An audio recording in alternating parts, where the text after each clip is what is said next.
Muy buenas tardes, tengan todos ustedes, amigos y amigas de Observatorio Ciudadano. Hoy tenemos el gusto y el orgullo de que nos acompañe en este espacio de comunicación uno de los políticos que yo en lo personal respeto y admiro más, un hombre que desde el Senado de la República defiende intereses de la inmensa mayoría de la población y que hoy nos va a platicar sobre un tema que está en el primer plano de la vida nacional y que lo vive muy de cerca porque justo es senador por el estado de Chihuahua. Damos la bienvenida al senador Gustavo Madero. ¿Cómo estás, hermano? Bienvenido a tu casa, Observatorio Ciudadano.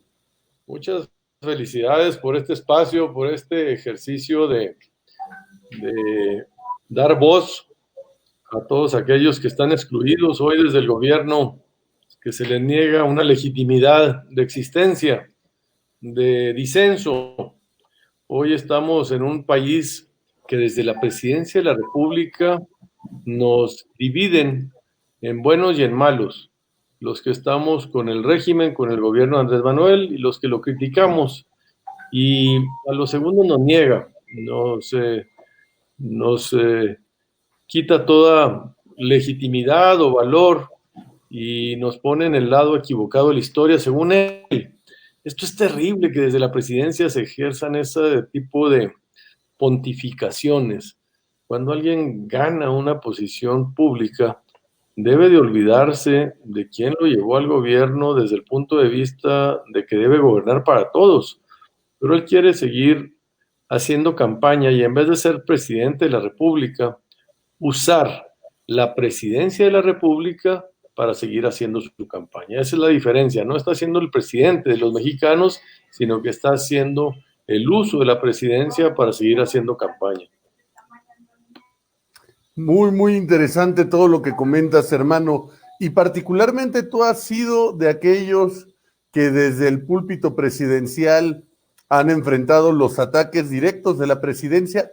Dos momentos clave, uno que recordará toda la audiencia, cuando literalmente expusiste el cuerpo para tratar de evitar la toma de la Comisión Nacional de Derechos Humanos a través de un proceso completamente ilegal y amañado, y cuando fuiste agredido en el propio Senado de la República por defender un acto de congruencia que va a manchar históricamente la vida del Senado. Y el otro momento es reciente, cuando el presidente te responsabiliza a ti, entre otras figuras, del conflicto en el estado de Chihuahua. ¿Qué nos platicas? Si quieres, empecemos rápido con lo de la CNDH, que hoy ya trae sus repercusiones con una comisión tomada ante su incapacidad de representar el papel que históricamente le correspondía. Pues sí, pervirtieron a la comisión, un órgano que debería ser autónomo frente al poder, nace solapado desde el poder. Un órgano que debe tener el prestigio de defender los derechos, viola la ley y se nombra a una persona que desde el inicio no cumplía con los requisitos de tener autonomía de un partido político. Ella era consejera estatal de Morena en Nuevo León, vigente, y ese era un requisito inhabilitante. No solo eso, sino que también en el procedimiento de votación faltaron 2 votos. El senador Ricardo Monreal admitió que iba a repetir la votación para corregir esa deficiencia, y a la hora de los trancazos durante el día, públicamente ya lo había anunciado, no lo cumplió su palabra y quiso tomar la protesta de manera unilateral, cosa que los panistas protestamos. Fue el momento en que yo, como tú, chaparrito, me colé entre las filas enemigas con una pancarta que me arrebataron que decía fraude. Después quise acercarme a ella para tomarle una fotografía con una megamanta que teníamos atrás de 8 metros que decía fraude, cuando estuviera tomando protesta, y me echaron un montón. Yo estaba muy triste por ese evento, pero ellos empezaron a sacar sus granjas de bots en donde decían Madero golpeador de mujeres, y eso me puso triste, pero de manera muy espontánea una mujer sacó un hashtag que se volvió trending topic y decía Madero me representa. Ese fue un momento glorioso, ¿no? Porque hoy en estos tiempos tan difíciles, que un político sienta que representa a alguien o que una ciudadana o unos ciudadanos sientan que se ven reflejados y representados por un político es algo muy satisfactorio.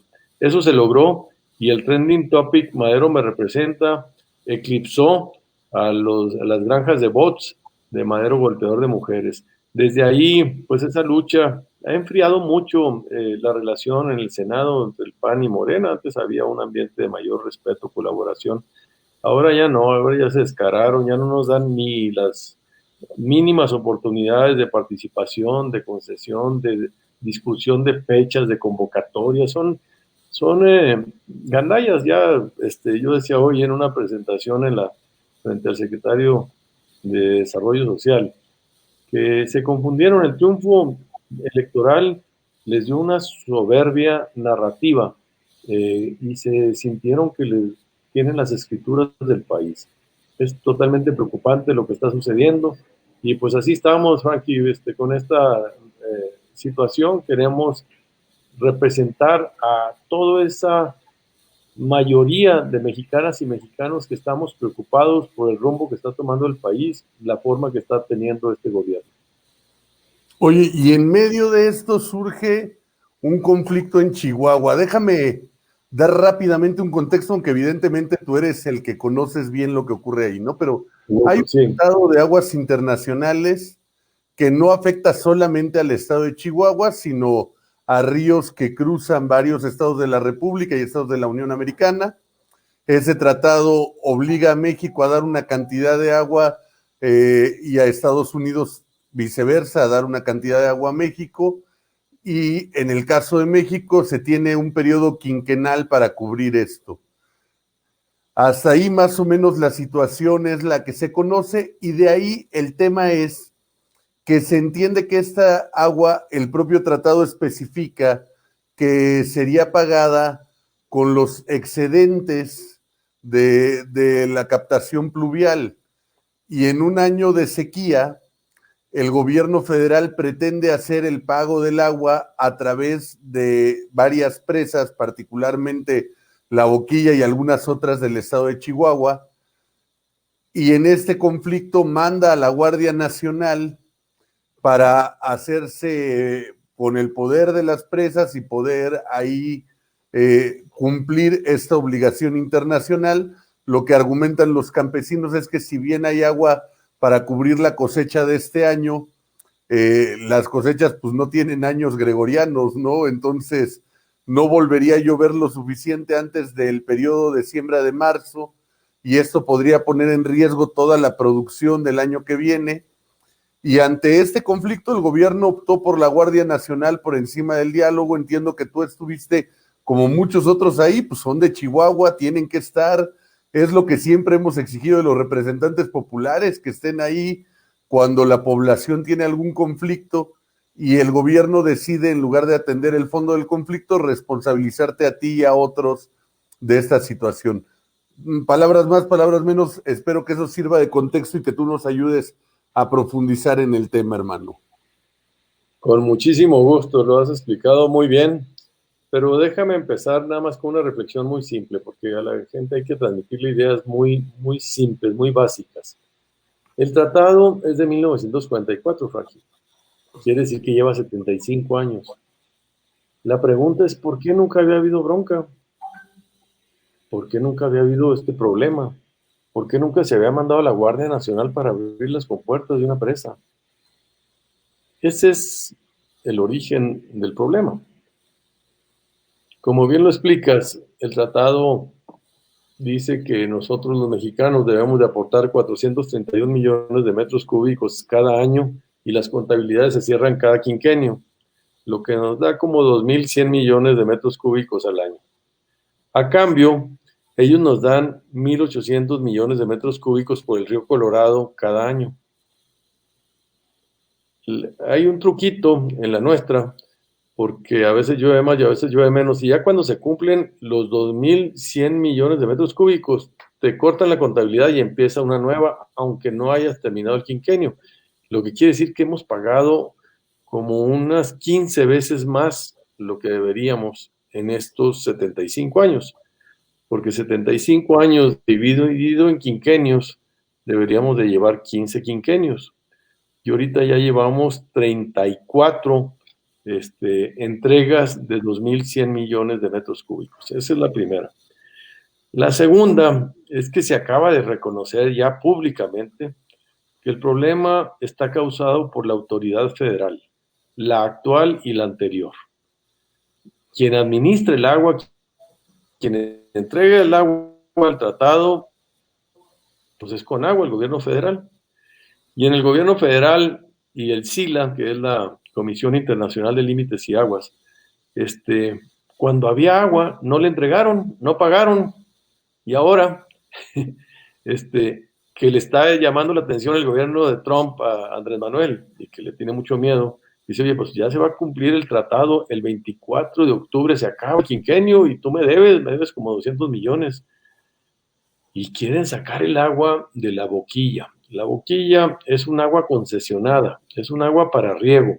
El tratado nunca habla de que se use el agua concesionada para pagarle al tratado. Como tú dices, Frankie, es un agua producto de los escurrimientos y de las demasías. Y hoy, en el año de mayor sequía de los últimos 25 años, en el año en que Chihuahua es el único estado que está por debajo de la media de captación pluvial y que tenemos más de 80% de los municipios en sequía, quieren sacar el agua de la presa La Boquilla, que ya está al 30% de su captación. O sea, si no la sacaran, ya los agricultores del año que entra ya no van a tener agua para regar porque tienen el 30% nomás. Y aún así se quieren llevar el agua. Esto además lo quieren hacer de una manera arbitraria, autoritaria, con la Guardia Nacional, con el Ejército. Ya hubo una mujer que perdió la vida injustamente acribillada por la espalda, ya se reconoció que fue la Guardia Nacional, a más de 120 kilómetros de distancia, donde fue las protestas de la Cortina. No tiene una justificación, ahí hay una responsabilidad que deslindar. Y además después le mandaron a la unidad de inteligencia financiera, hazme el favor, Frankie, hazme el favor, nomás lo que hicieron estos vatos ya no tienen descaro. Y lo dijo Santiago Nieto, dice, oye, pues a mí me dijo el subsecretario García Verdeja, o ya no, Ricardo, se llama, de Seguridad Pública, que investigara a 12 gentes que estaban protestando y que los investigara la unidad de inteligencia financiera. Está reconociendo que actuó precisamente porque participaron en una protesta, no porque tenían problemas de acusaciones de delincuencia organizada, de narcotráfico, de lavado de dinero, no, porque participaron en una protesta, investigales qué les encuentras y me les congelan las cuentas. Y les congelaron las cuentas y todavía sigue congelada la cuenta del municipio de Licia, del alcalde de Licias, de uno de los presidentes de los módulos de riego y de un exgobernador. Es una tragedia humana, una tragedia económica y una tragedia política, porque hoy el presidente de la República ha politizado esto y trata de legitimar una lucha y un reclamo auténtico diciendo que es porque estamos en campaña electoral rumbo al 2021, pervirtiendo la discusión, negándose a discutir los hechos. Dice que en Chihuahua sí hay agua y que debe pagar el tratado. Y ahí estamos atorados, Frankie. Es realmente patético, es lamentable. Acaba de ir la Conagua ya hace 3 días. Fue a la presa, se llevó una lanchita, se llevó un cordón y una plomada para medir el abasto de agua. Imagínate nomás cómo estamos de sofisticados en esta administración. No hay agua, hay la parte de la captación, acabo de subir unos videos, y esa agua no alcanza ya para cubrir el riego de primavera-verano y se la quieren llevar para pagar al Tratado Internacional. Hay agua, sin embargo, en 2 presas internacionales. Hay 2 presas en el río Bravo que construyeron y que ahí almacenamos agua Estados Unidos y México. México tiene agua en la presa de la Amistad y en la presa Falcón. Y la idea es que se pague con esa agua y que no estén tratando de quitársela a los agricultores de Chihuahua que no tienen ninguna agua. Oye, pero además un tema adicional que quiero platicarte, que hoy Sí, vamos a emitir un pronunciamiento como Observatorio Ciudadano, pero un tema adicional que no es menos importante. Después también por las críticas que hizo el gobernador Javier Corral a esta presencia de la Guardia Nacional, resulta que el secretario Durazo, que anda ya más preocupado por su campaña, él sí, electoral en el estado de Sonora, decide suspender la colaboración entre el gobierno federal y estatal en materia de seguridad y sacan al gobierno del estado de la mesa de seguridad, ¿no? Esto chantajeando con lo más importante que tiene la población, que es su seguridad. Yo recuerdo las declaraciones de Javier Corral diciendo: resolvamos el conflicto por la vía de diálogo y la Guardia Nacional mándenosla para Ciudad Juárez, donde ha crecido la violencia.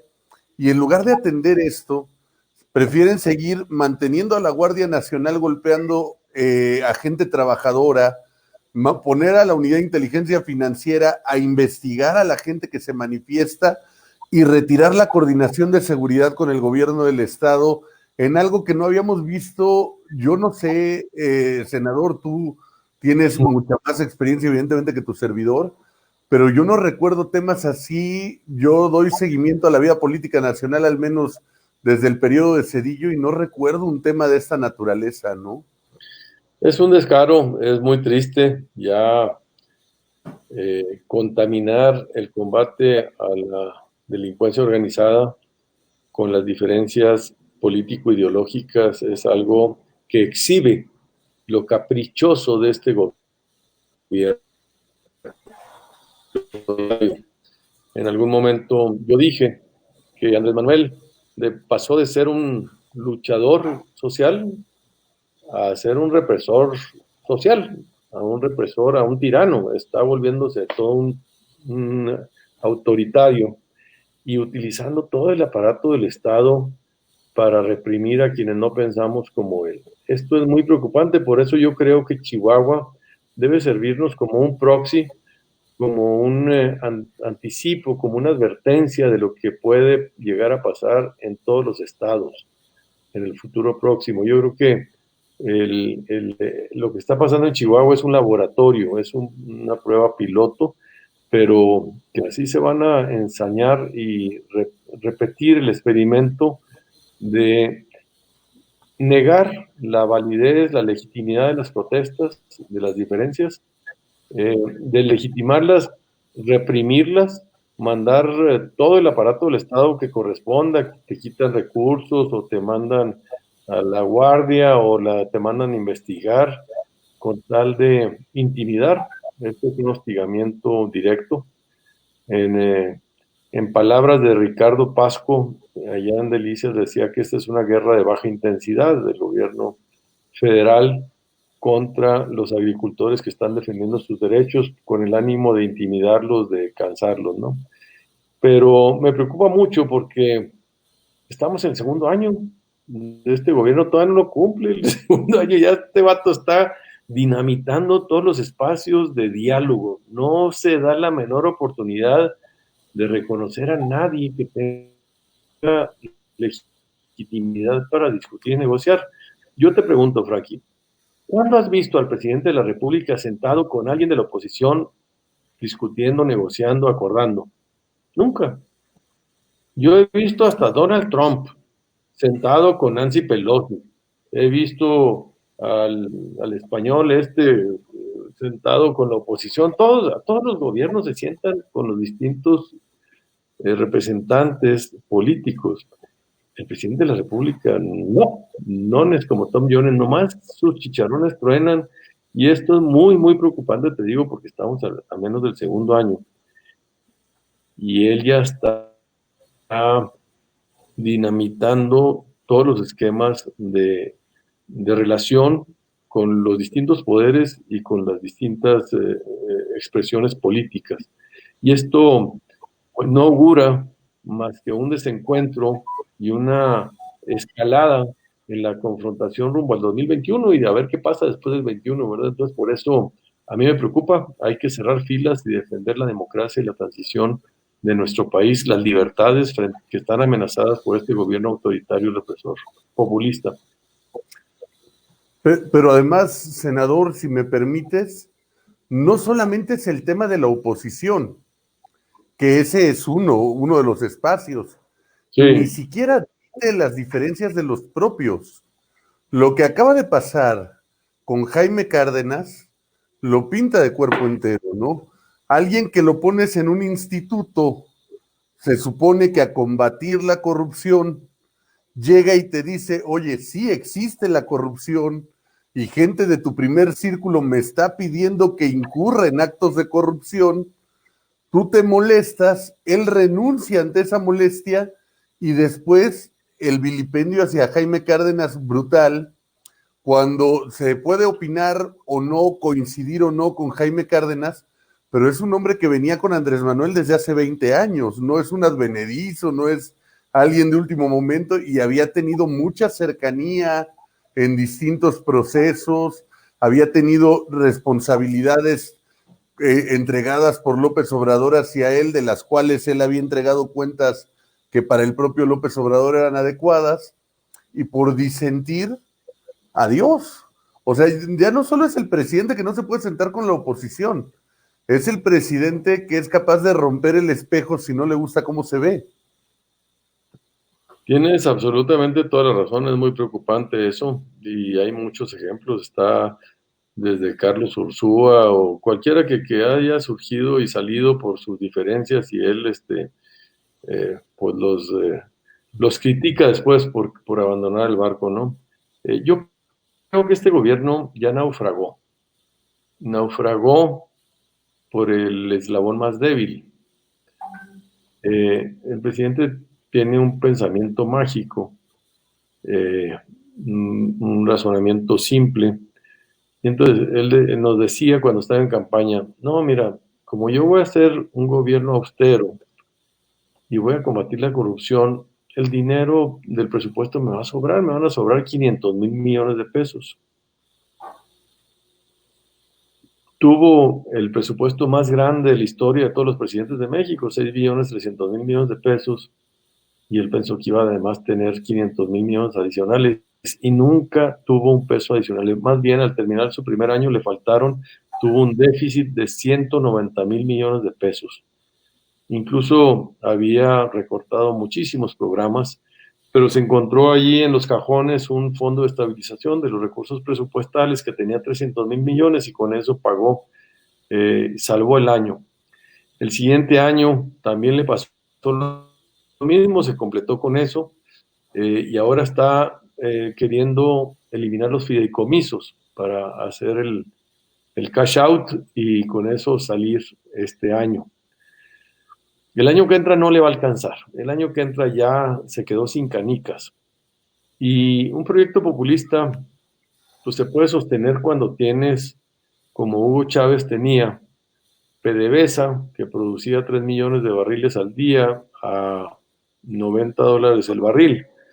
Pero cuando Andrés Manuel tiene un Petróleos Mexicanos, que no es PDVSA, que produce 1,600,000 barriles diarios y no 3 millones, y cuando está a $35 y no 90, pues no le van a alcanzar las canicas, no le van a alcanzar las... Y además es un mal administrador, toma decisiones muy tontas, tira el dinero.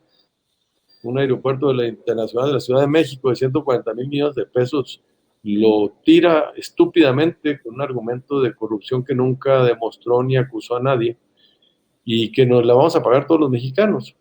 Pero entonces el año que se va después de las elecciones, él va a hacer una reforma fiscal, lo que dijo que nunca haría, va a aumentar los impuestos, va a crear nuevos impuestos porque ya no tendrá dinero.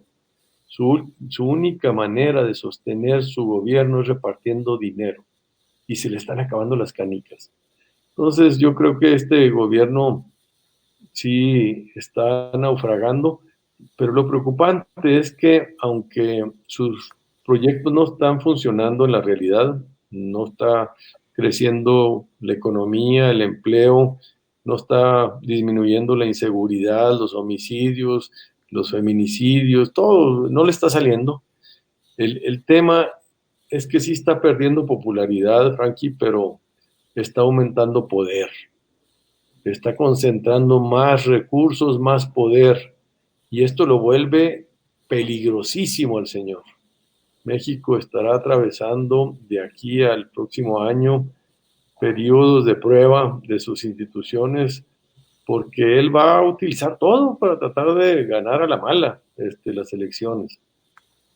Ganó a la buena, hay que decirlo, en el 2021, en el 2018, porque la gente estaba muy harta, le dio el beneficio de la duda, pero ya resultó que eran pura demagogia, puro populismo, y que lo que trae de por medio es más un proyecto de construir una nueva hegemonía al estilo de un partido autoritario de Estado, que de solucionar los problemas de crecimiento, de inclusión, de derechos, de democracia, de Estado de Derecho, eso no. Él es el Estado, él dice cuándo sí y cuándo no, ¿verdad?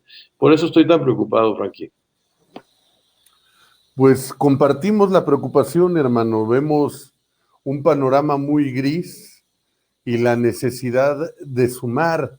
Por ejemplo, ahorita dentro de los comentarios del público, pues hay preocupaciones por el tema de las afores. Esto que tú mencionas de un gobierno que ya no tiene de dónde sacar recursos y entonces quiere ahora disponer de las afores. El otro tema que inquieta mucho es la desaparición de fideicomisos, ¿no? Cuando tengamos, digo, Dios no lo quiera, pero al final del día sí es la vida y por eso existe un desastre natural. Somos un país rodeado por mar, con temporada de huracanes permanentes, con una zona que también se encuentra sobre unas fallas sísmicas brutales. No tiene mucho que acabamos de vivir cosas graves en materia de desastres naturales y el gobierno desapareciendo el Fonden, desapareciendo fondos que son para cultura, ciencia, tecnología. O sea, está tratando de agarrar lana por donde se pueda, por un lado, y por otro lado, esta transmutación a un gobierno autoritario que hemos visto ahorita, por ejemplo, en últimos días en la Ciudad de México con el empleo ya descarado de los desaparecidos granaderos. Yo no sé cómo le hicieron, si ya no existen esos fantasmas, los muertos que ellos matan gozan de cabal salud, ¿no? Y entonces ahí tienen a los granaderos, tienen a la fuerza pública, lo que pasó con la Guardia Nacional en el estado de Chihuahua y lo que se ha venido repitiendo en otros lados, sí son señales alarmantes, los ataques al Instituto Nacional Electoral, este asunto de que haya gente dentro del gobierno y dentro del aparato, por ejemplo, en este caso las cámaras, como Fernández Noroña, diciendo que no importa lo que diga la Suprema Corte de Justicia, ellos van a hacer la consulta sobre el juicio de expresidentes. O sea, tenemos a gente que está ahí para hacer leyes y dice que no importa lo que diga la ley. O sea, todo este tipo de ambiente polarizado, un Paco Ignacio Taibo II corriendo a gente del país por no pensar como él, son señales de alarma y las señales de alarma hay que tomarlas con esa claridad porque creo que muchos países, si se pudieran regresar en el tiempo, cosa que no es factible, hubieran querido actuar antes de que las cosas fueran irreversibles. México hoy tiene aún una oportunidad y esa oportunidad creo que tiene que ser por la vía de la democracia y ahí los demócratas tenemos que jugar un papel muy, muy importante en la inteligencia de construir un escenario que represente a las mayorías y que nos permita hacer una alternativa a este desgobierno. ¿Cómo ves, hermano? Coincido contigo, el reto es ese. El reto no es ser oposición, el reto es construir una alternativa. Una alternativa significa, a ver, compañeros, los problemas sí son la pobreza, la desigualdad, la falta de crecimiento, la inseguridad, la corrupción, pero las soluciones no son las que está intentando y fracasando este gobierno. No, esta esta forma unilateral que niega el federalismo, que rehuye de la sociedad civil y desconfía de ella, que toma todas las decisiones basadas en ocurrencias y no en evidencias. Esta forma de atender el problema de la pobreza sin una visión de políticas públicas auditables, transparentes, con indicadores, de manera integral, sino simplemente apoyados en las transferencias, que las transferencias son una parte, pero no todo, y aquí lo están haciendo como el único ejercicio de fortaleza, y lo cual lo vuelve pues totalmente asistencial y clientelar. Este es lo que tenemos que construir la alternativa, y entonces el reto, Frankie, se vuelve hacia nosotros. La incógnita de su gobierno ya se despejó. Pudo haber sido un buen gobernante, tenía todo para hacerlo, pudo haber atendido el problema de la pobreza, de la corrupción, pero prefirió seguir en campaña politizando, crispando y simulando que combate las cosas en los bueyes de mi compadre, ¿verdad? De la corrupción de su partido no dice ni pío. Yo les digo, Frankie, ¿cuál es el único presidente de la República de todos los que ha tenido México, cuyos familiares y colaboradores más cercanos han sido videograbados recibiendo fajos de dinero en efectivo de manera ilegal? Salud. Nomás hay uno, gracias, nomás hay uno, el que dice que combate la corrupción, nada más lo utiliza con habilidad como un discurso con el que fustiga, que descalifica, pero pues no actúa. Pero no actúa, no resuelve. En la realidad es la que está venciendo a Andrés Manuel. La realidad es la que está doblegando a Andrés Manuel, lo está sometiendo, porque pues sus buenas intenciones y su narrativa de soberbia, de ser una cuarta alternativa, una cuarta transición de México, se está estampando con la realidad y sus pocos resultados. Tiene un déficit de ejecución terrible, un centralismo, no hay gobierno que gire en torno a una persona y tenga puros obreros en vez de equipos y de gabinetes, que lo único que los califica para contratarlos es su lealtad ciega y su obediencia, y no su experiencia o capacidad. Esto está demostrando que no le está funcionando al señor presidente, y entonces la pregunta se vuelve a hacer nosotros aquí: ¿qué vamos a hacer? ¿Qué vamos a hacer? ¿Cómo le vamos a hacer? ¿Cómo vamos a construir una alternativa? Porque la oposición está dispersa, está atomizada, y no tenemos ni siquiera una narrativa común. Tenemos el diagnóstico, tenemos la crítica, falta construir la propuesta y la articulación de una red flexible que nos articule como un proyecto que, sin perder la identidad de las distintas expresiones, nos permita trabajar en la construcción de una alternativa al gobierno populista y autoritario de Andrés Manuel López Obrador. El reto está en nosotros, el reto estamos, y por eso yo felicito a Observatorio Ciudadano, te felicito mucho a ti por ese espacio, esa reflexión que nos ayuda a ir generando esta reflexión, pero ya es el momento de la acción, ya es el momento de emplazar a los partidos políticos de oposición a decirles: señores, ustedes, sobre sus hombros está una enorme responsabilidad histórica.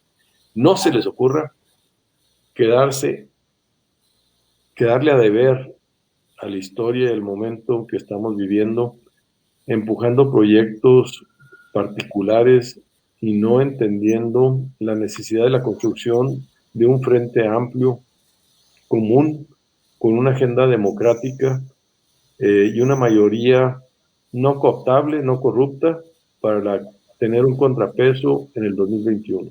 Ese es el reto, y los ciudadanos deben emplazar a los dirigentes de los partidos políticos. Nosotros en los partidos debemos de presionar de adentro hacia arriba, pero también la ciudadanía y los empresarios y las organizaciones deben presionar de afuera hacia adentro.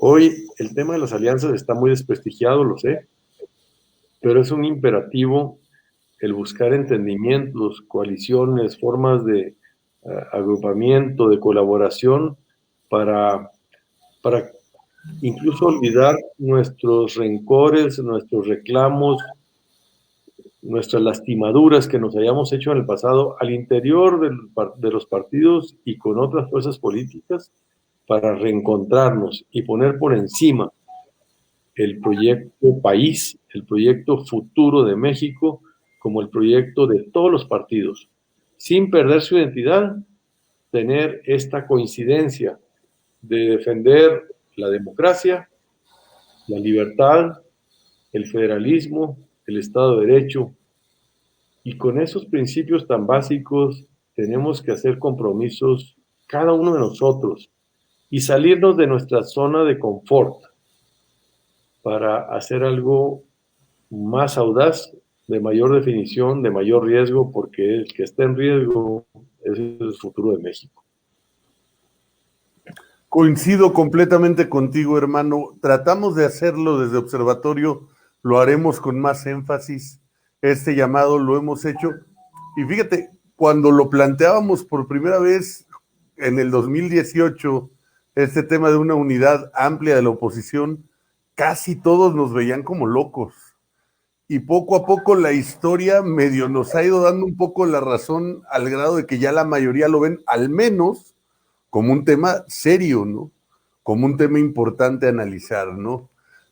Seguiremos empujando hacia esa vía y vamos a empujar de la mano contigo. Yo quiero decirte, porque sé que me comentabas que tienes otros temas de agenda y no quiero abusar de tu tiempo, pero, pero que en Observatorio tienes amigos, que el pueblo de Chihuahua tiene amigos en Observatorio Ciudadano, que los grupos agricultores tienen amigos con nosotros, que vamos a luchar al lado de ellos, que nuestro gobernador Javier Corral tiene amigos con nosotros, ojalá se lo puedas transmitir también, Claro, claro. porque esa unidad se requiere y yo siempre lo he dicho, así como ciudadanos tenemos que cuestionar cuando la representación popular no juega a favor de la ciudadanía, cuando hay gobernantes o legisladores que se la están jugando con la gente, no podemos ser mezquinos y fingirnos neutrales. Tenemos que tener la misma convicción para decir estamos a su lado, porque solo esa unidad entre quienes nos representan y quienes somos representados es la que nos va a poder permitir combatir modelos autoritarios. Se necesita esa reflexión, se necesita esa fuerza que nos va a dar esta grande y amplia unidad que vamos a construir entre todos, que vamos a trabajar y ahí estaremos y ahí estamos. Yo incluso tenía ganas de ir a Chihuahua cuando han sido los últimos mítines. Parte del tema económico que tú sabes mejor que nadie ahorita que tienes que estar en el Senado, que viajar a Chihuahua no es lo más económico por la distancia que es larga. Parte el tema de salud que también pues es medio irresponsable ahorita que si se arma algo con la Guardia Nacional no me da ni para correr media calle, ni siquiera les va a dar el gusto de reprimirme, me les muero antes. Pero, no, cuídate, Frankie, cuídate. Pero nuestro corazón estaba ahí con ustedes, hermano. Oye, yo te agradezco mucho, mira, la verdad es que ahí estaba viendo en los comentarios que alguien dice que el agua no se concesiona. No, sí hay concesiones de agua para uso agrícola, sí hay concesiones mineras, hay concesiones de uso del espacio aéreo, radioeléctrico, etcétera. Los bienes de la nación sí se concesionan, de hecho es uno de los problemas que tenemos. Pero no quiero entrar en esa discusión, Frankie. Lo que sí te agradezco mucho es este compromiso, este esfuerzo que lo llevas haciendo desde hace tiempo. Decirte que el reto está en nosotros en encontrar esta alternativa, darle forma y contenido. Y cuando hablo de contenido es mira, no podemos, tenemos que partir de una autocrítica de lo que no hemos hecho bien y tenemos que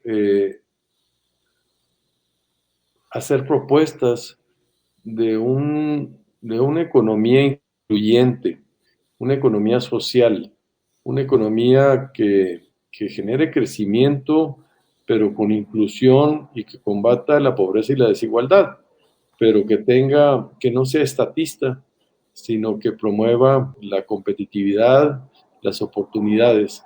Y lo mismo desde el punto de vista del desarrollo social, tenemos que hacer propuestas de programas sociales que generen capacidades y detonen procesos, no nomás asistenciales.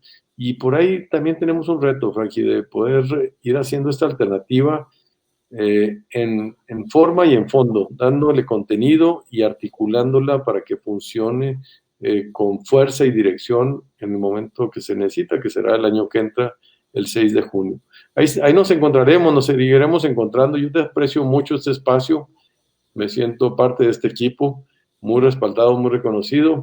He visto muchos comentarios ahorita en lo largo de la conversación de gente de Chihuahua, de gente que está coincidiendo y sumándose en esta preocupación, Frankie. Yo creo que necesitamos encontrarnos, reencontrarnos, sumarnos, articularnos todos con una generosidad y una capacidad organizacional que tenemos poco tiempo, pero hay que hacerlo de manera eficaz por el bien de México. Este espacio es tuyo, hermano, es un honor para nosotros tenerte y se amplifica a los demás, ¿no? O sea, coméntales, por favor, a los agricultores, a todos ellos, que cuando quieran comunicar este espacio, puede ser que nos manden alguna nota, algún artículo, algún boletín, que entrevistemos a alguien. O sea, estos temas, para eso construimos este espacio, por eso lo sostenemos con la convicción de que sea un espacio de utilidad social. Para eso y para otra cosa no nos sirve más que para servir. Entonces, siente lo tuyo cuando consideres, yo te lo había comentado aquella vez que platicamos, por ejemplo, de pronto ustedes en el Senado se enteran de cosas que están pasando que a veces a la población afuera no nos enteramos, y quizá la dificultad que tienen ustedes de ser minoría adentro, la podamos complementar amplificando sus voces hacia afuera, poniendo las señales de alarma y que tú nos digas, oye, ¿sabes qué hay este tema? Vamos, entrevistamos en vivo a través de estos canales que hoy lo hacen más sencillo, sacamos notas, lo que haya que hacer para defender a este país que se lo merece. Y yo quiero volverte a decir mi reconocimiento. Hay dos cosas que recuerdo mucho de ti dentro de toda una gran trayectoria, pero que no las olvido. Y una es, la primera vez que te vi, que tú ni te enteraste, pero estabas cruzando ahí a la altura del Caballito rumbo al Senado, en la ocasión en que fuiste senador en la legislatura anterior, no en esta. Ajá. Y a mí me sorprendió mucho, incluso me regresé a verte para confirmar que eras tú, porque el coordinador de los senadores del partido en el gobierno, para lo que yo conocía de la clase política, pues lo imaginaba con una parafernalia de seguridad, secretarios, asistentes. Cuando te vi cruzar solo, muy humilde, muy tranquilo hacia el Senado, dije, se ha de parecer y no es, y ahí me regresé, te alcancé, te vi de frente y dije, sí es, y eso me llamó mucho la atención. Y la segunda, sí. Esta defensa que hiciste de la CNDH, de verdad es raro, y es muy raro que la clase política todavía no se emocione.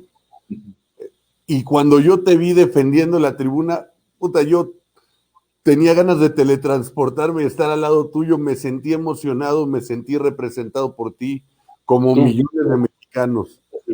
Así fue, mi estimadísimo, y eso me ha hecho, no sabes, una satisfacción profunda de decir hay que seguirle. Ya cumplimos cuando alguien como tú, cuando se siente que un político puede volver a generar un sentimiento, porque hemos perdido esa capacidad.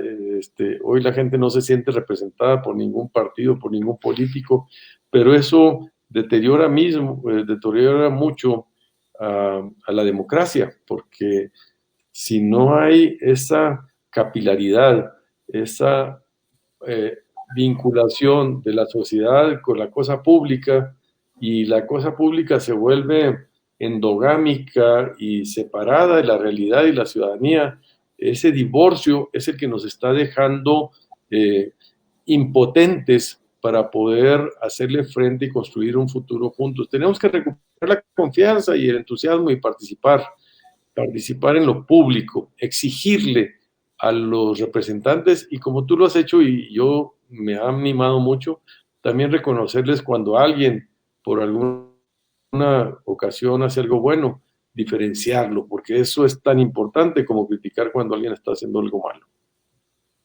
Pues muchísimas gracias, hermano, y como bien lo dijiste, eres parte de este equipo, nosotros igual nos sentimos orgullosos de ello, y aquí esta es tu casa. Gracias. Gracias, y al público les pido que no se salgan porque en unos minutos entra Miguel Quintana, el troll, vamos a platicar de varios temas. Senador, muchísimas gracias, bendiciones para ti, y espero que nos veamos pronto cuando las condiciones así lo permitan. Un abrazo, gracias a ti y a todos. Nos vemos. Igualmente, muchas gracias. Pues esta fue la entrevista con el senador Gustavo Madero, excelente representante popular. ¿Mandé? Sí, vámonos del largo.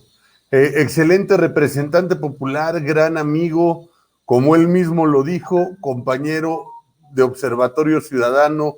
Esta es su casa, este es su espacio.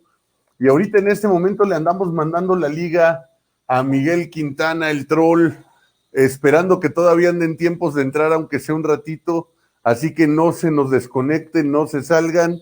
Me da mucho gusto ver aquí a muchos grandes amigos, aprovecho para saludarlos, Pina Dip,